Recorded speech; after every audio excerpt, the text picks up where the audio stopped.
Hello students, स्वागत है आप सभी का एनसीईआरटी गणित कक्षा 9वीं में। और अध्याय 9 को आगे बढ़ाते हुए आज हम करेंगे उदाहरण 2। तो आइए सबसे पहले प्रश्न पढ़ लेते हैं। इसमें दिया गया है कि यदि एक त्रिभुज और एक समांतर चतुर्भुज एक ही आधार और एक ही समांतर रेखाओं के बीच स्थित हों तो सिद्ध कीजिए कि त्रिभुज का क्षेत्रफल समांतर चतुर्भुज के क्षेत्रफल का आधा होता है। तो देखिए, इस क्वेश्चन में हमें एक त्रिभुज दिया गया है और एक समांतर चतुर्भुज हमें दिया गया है, लेकिन कंडीशन ये है कि उन्हें हमें एक ही आधार पर बनाना है और एक ही समांतर रेखाओं के बीच स्थित होना चाहिए। तो आइए सबसे पहले क्वेश्चन के अनुसार हम यहाँ पे आकृति बना लेते हैं। तो हमें त्रिभुज बनाना है और समांतर चतुर्भुज, दोनों का एक ही आधार होना चाहिए। तो यहाँ पे हम कॉमन या उभयनिष्ठ आधार खींच लेते हैं। ये देखिए, ये हमने उभयनिष्ठ आधार खींचा इस तरीके से, ठीक है। अब इस पर हम सबसे पहले बना लेते हैं एक समांतर चतुर्भुज। तो इसके लिए हम ऐसे एक तिरछी लाइन खींचते हैं आधार से होते हुए, ये देखिए। और उसी तरीके की लाइन एक यहाँ पे भी हम खींच देंगे इसी के समांतर। ये जो लाइन खींची है ना, इसी के समांतर आपको एक लाइन और खींच देनी है, ये देखिए। और फिर इसको यहाँ से मिला देते हैं। तो ये बन जाएगा एक समांतर चतुर्भुज। इसे हम नाम दे देते हैं। जैसे हम यहाँ से शुरू करें यदि, तो नाम दे सकते हैं ए बी सी और यहाँ पे आ जाएगा डी। अब हमें बनाना है त्रिभुज जो कि इसी आधार ए बी पर होगा। तो आपको देखते रहना है। हम एक पॉइंट लेंगे, चूँकि इन्हीं दोनों बिंदुओं की सीध में बिल्कुल हमें वो वाला पॉइंट लेना पड़ेगा। तो यहाँ पे हम कोई भी एक पॉइंट ले लेते हैं, जैसे हमने ये ले लिया, ठीक है, ये वाला। और इस पॉइंट को हम ए और बी दोनों से मिला देंगे। तो देखिए, हम मिला देते हैं।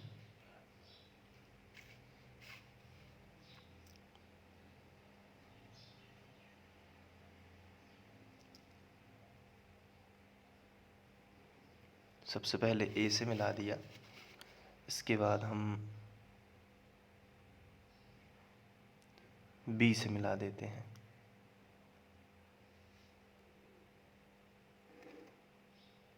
ये देखिए, तो एक त्रिभुज बना जिसका आधार क्या है, ए बी है।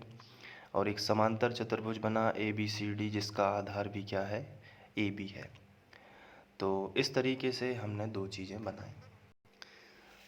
अब यहाँ पे हम कोई नाम दे सकते हैं, जैसे हमने यहाँ पे ए बी सी डी दे दिया, तो यहाँ पे हम ई नाम दे सकते हैं। तो हमने दे दिया ई। अब हमने समांतर रेखाओं को थोड़ा सा इस डी सी को आगे बढ़ाया, ये देखिए।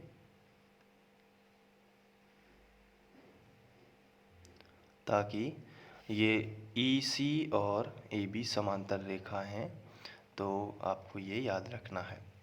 तो एक ही समांतर के बीच स्थित हैं, एक ही समांतर रेखाएं हैं ई सी और ए बी, तो इन्हीं के मध्य में स्थित हैं। ऐसा नहीं है कि एक और समांतर रेखा खींची है, केवल एक ही रेखाओं का युग्म है, मतलब एक ही समांतर रेखाएं हैं, उनके मध्य में स्थित है। कौन कौन?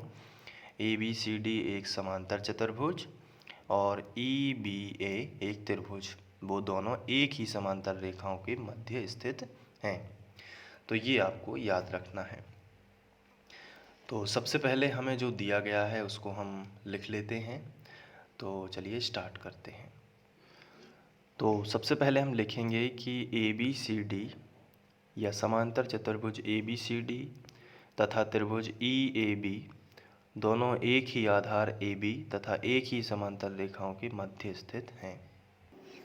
तो इस तरीके से आप लिख सकते हैं कि समांतर चतुर्भुज ए बी सी डी तथा त्रिभुज ई ए बी दोनों एक ही आधार ए बी, आप देख सकते हैं दोनों का एक ही आधार है ए बी। चाहे हम चतुर्भुज ए बी सी डी पढ़ लें, चाहे हम ई ए बी पढ़ लें, दोनों का आधार एक ही है ए बी, तथा एक ही समांतर रेखाओं ई सी तथा ए बी के मध्य स्थित हैं। तो समांतर रेखाएं आप देख सकते हैं, ये है समांतर रेखा ई सी और दूसरी है ए बी। इन दोनों के बीच में ही ये दोनों चीज़ें स्थित हैं। अब सिद्ध क्या करना है, तो यहाँ पे लिखा है कि सिद्ध कीजिए कि त्रिभुज का क्षेत्रफल, त्रिभुज क्या है ई ए बी, तो हम यहाँ पे हेडिंग लगाएंगे सिद्ध करना है। और यहाँ पे देखेंगे कि सिद्ध करना है त्रिभुज का क्षेत्रफल समांतर चतुर्भुज के क्षेत्रफल का आधा होता है। तो त्रिभुज का क्षेत्रफल हम कैसे लिखेंगे, त्रिभुज बताइए कहाँ पे है, ये है ना ई ए बी, ये त्रिभुज है ना, तो हम लिखेंगे। और त्रिभुज का क्षेत्रफल कैसे लिखोगे, एरिया ऑफ त्रिभुज ई A B, E A B बराबर समांतर चतुर्भुज का क्षेत्रफल कैसे लिखोगे, एरिया ऑफ चतुर्भुज A B C D, A B C D. लेकिन इन्होंने क्या बोला है कि त्रिभुज का क्षेत्रफल समांतर चतुर्भुज के क्षेत्रफल का आधा होता है। तो समांतर चतुर्भुज का क्षेत्रफल का क्या कर दीजिए, आधा, यानी कि 1/2। ये हमें प्रूफ करके दिखाना है, 1/2 एरिया ऑफ चतुर्भुज ए बी सी डी। तो इसके लिए हमें एक रचना करनी होगी और वो भी आपको ध्यान से देखना है। तो चलिए रचना कर लेते हैं। तो हेडिंग डालेंगे रचना। इसमें आपको क्या करना है कि ए ई के समांतर एक रेखा खींचना है। यहाँ पे देखिए ए ई के समांतर स्केल रखिए, ये देखिए ए ई के समांतर, ताकि एक चतुर्भुज बन जाए ये वाला। तो ए ई के समांतर हम एक लाइन यहाँ पे खींच देते हैं। ये देखिए, इसे हम नाम दे सकते हैं ए बी सी डी ई, यहाँ पे आ गया एफ। तो रचना में हमने क्या किया है वो हम लिख लेते हैं। तो हमने क्या किया है, बी एफ जो है वो समांतर किसके खींची है, ए ई के, ठीक है। तो इस तरीके से हमने लिख लिया। अब हम करेंगे उपपत्ति, हेडिंग डालेंगे, उसे हम प्रूफ भी कहते हैं।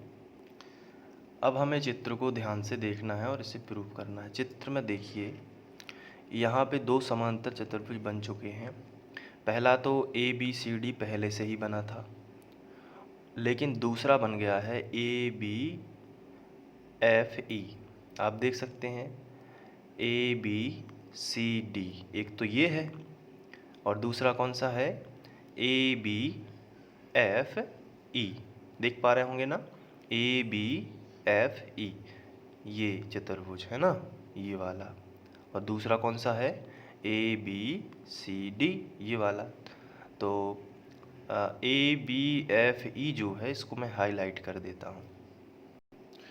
अब आपको दिख रहा होगा ए बी एफ ई, एक ये और एक ये नीले कलर से बना है जो ए बी सी और डी।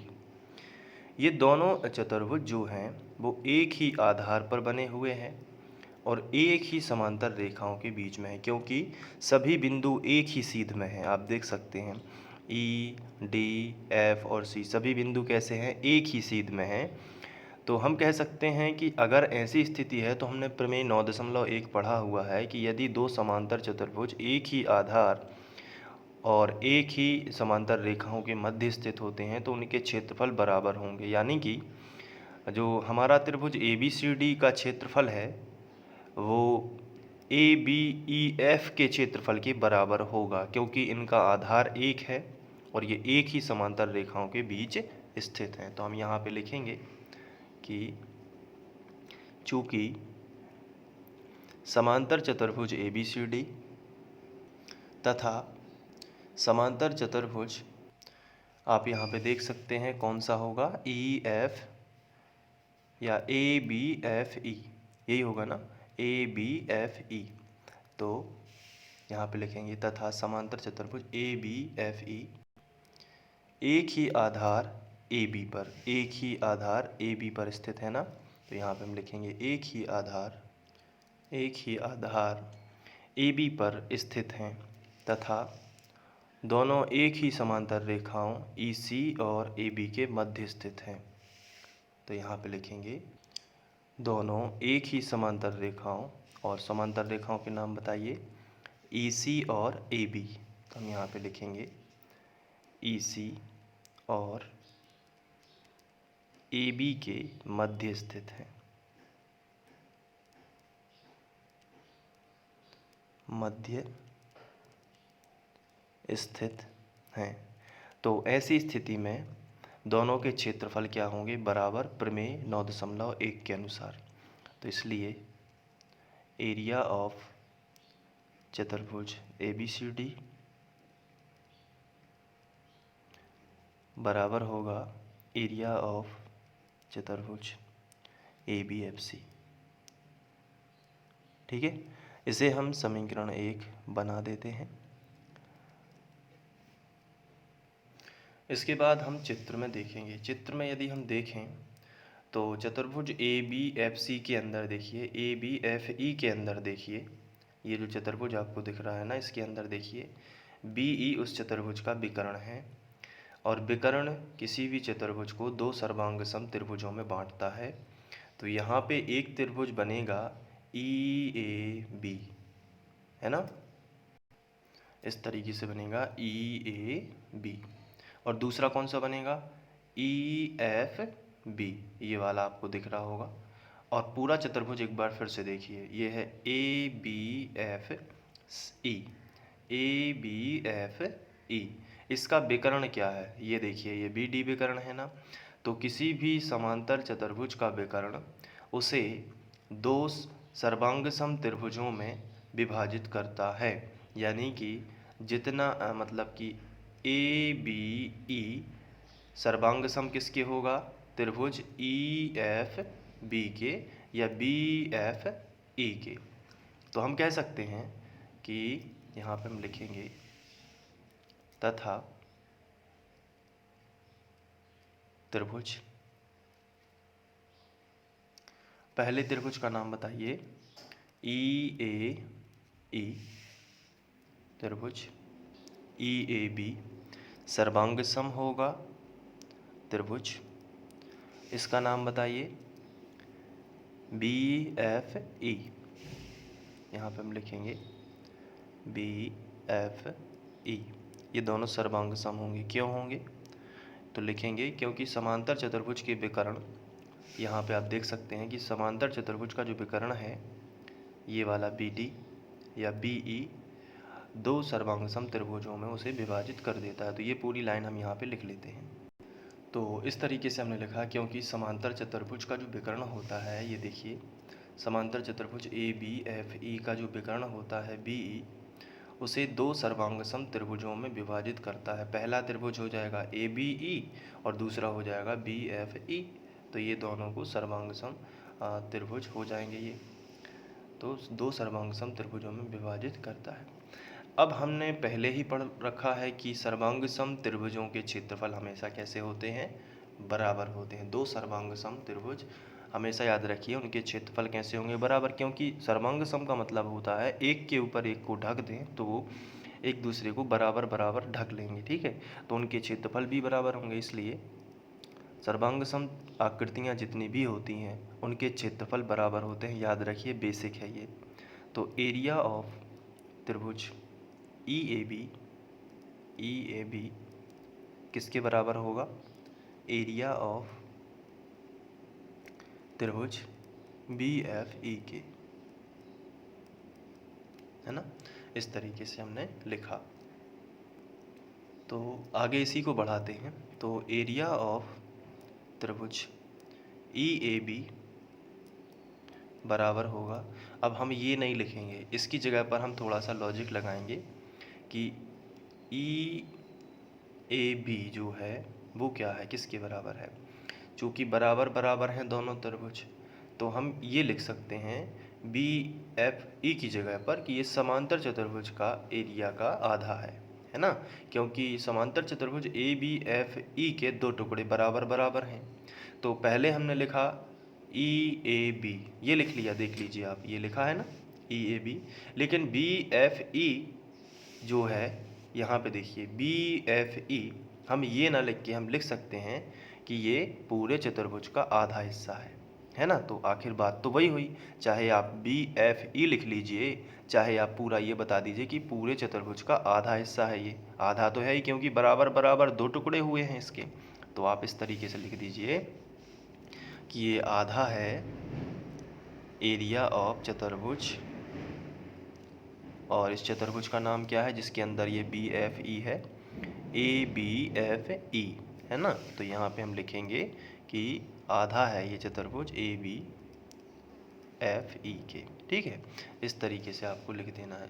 लेकिन यहाँ पे यदि बात करें तो ए बी एफ ई किसके बराबर है, समीकरण एक में देख लीजिए, ए बी एफ जो ई है, यहाँ पे हमें ई लिखना चाहिए था, क्योंकि ए बी एफ ई है, सी तो हो ही नहीं सकता। यहाँ पे थोड़ा सा ई आपको कर लेना है करेक्ट, ठीक है। तो ये ई आप यहाँ पे लिखेंगे। तो ए बी एफ ई जो है, ए बी एफ ई किसके बराबर है, चतुर्भुज ए बी सी डी के। तो हम यहाँ पे चतुर्भुज ए बी सी डी लिख सकते हैं। तो एरिया ऑफ त्रिभुज ई ए बी किसके बराबर होगा, 1/2 एरिया ऑफ चतुर्भुज ए बी सी डी, ठीक है। तो इस तरीके से हमें यही तो प्रूव करना था, आप देख सकते हैं, सिद्ध करना है एरिया ऑफ त्रिभुज ई ए बी। तो यहाँ पे देख लीजिए एरिया ऑफ त्रिभुज ई ए बी किसके बराबर हो गया, एरिया ऑफ हाफ चतुर्भुज ए बी सी डी। तो यहाँ पे देख सकते हैं एरिया ऑफ हाफ चतुर्भुज ए बी सी डी। तो यही हमें सिद्ध करना था, तो सिद्ध हो गया, सिद्ध। अब थोड़ा सा रुकिए, आपको वीडियो बंद नहीं करना है, एक बहुत ही महत्वपूर्ण चीज़ है, सिद्ध हुआ। पहले तो ये लिख लेते हैं। अभी तक हमने क्या क्या पढ़ लिया है, ध्यान रखिए। पहला स्टेप ये है कि एक ही आधार और एक ही समांतर रेखाओं के बीच बने दो त्रिभुज, जैसे ये पहला त्रिभुज हो गया, मान लीजिए ये इस तरफ बना दिया हमने, ये दूसरा त्रिभुज हो गया। थोड़ा सा समझना है कि एक ही समांतर रेखा के बीच है ये ए बी सी डी, एक पहला हो गया और दूसरा बन गया सी डी एफ ई मान लीजिए, ठीक है। इनके क्षेत्रफल कैसे होते हैं, बराबर हमेशा एक ही समांतर रेखा के बीच स्थित हैं, क्योंकि ये आप देख लीजिए, तो इनके क्षेत्रफल बराबर होते हैं। लेकिन आज हमने क्या पढ़ लिया है कि एक ही आधार पर अगर कोई त्रिभुज बना हुआ है, ये देखिए, और उसी पर एक समांतर चतुर्भुज बना हुआ है, तो त्रिभुज का क्षेत्रफल इसका आधा होता है, यानी कि त्रिभुज का क्षेत्रफल कम होगा, समांतर चतुर्भुज का क्षेत्रफल ज़्यादा होगा। अगर त्रिभुज का क्षेत्रफल 5 सेंटीमीटर स्क्वायर है तो इसका होगा इसका दुगना, यानी कि 10। यानी कि त्रिभुज का क्षेत्रफल समांतर चतुर्भुज के क्षेत्रफल का यानी 10 का कैसा होता है, आधा होता है। याद रखिएगा, ये दोनों चीज़ें आपको आगे चल के काम में आएंगी, दोनों याद रखिएगा, ठीक है। तो अब आप इसको चाहें तो नोट कर सकते हैं, तो यहाँ से आप पूरा नोट कर लीजिएगा।